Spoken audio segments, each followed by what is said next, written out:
hindi umiiyak yung baby?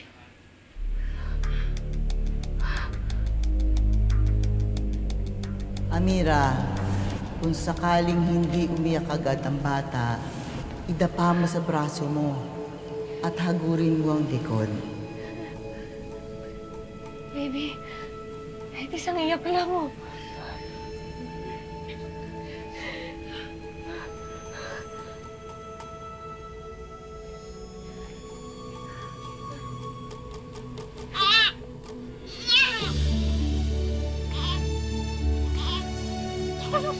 Diyos ko.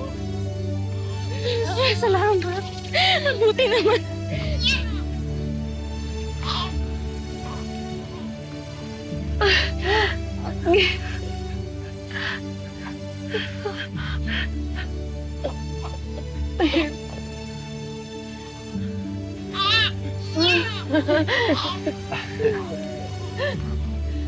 Uy.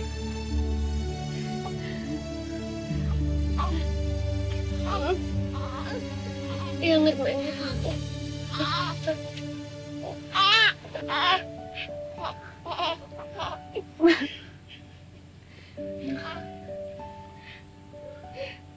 Mira, salamat ha. Kundi dahil sa'yo, siguro baka kung ano na nangyari sa anak ko. Baka ba siya pag maisipin yan? Tignan mo, andyan na nga, oh.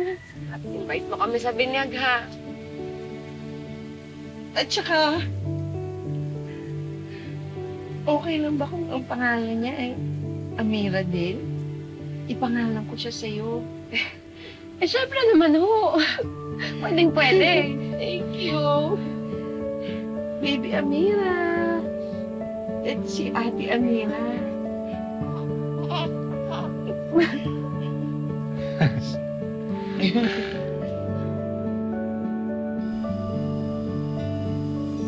Ay, salamat at tatapos rin ang araw na to.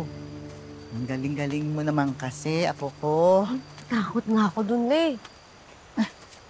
Alam mo, susundan talaga kita, kina Grace. Eh, kanya lang, nung pagsakay ko ng habal, nag-high blood itong kapitbahay natin.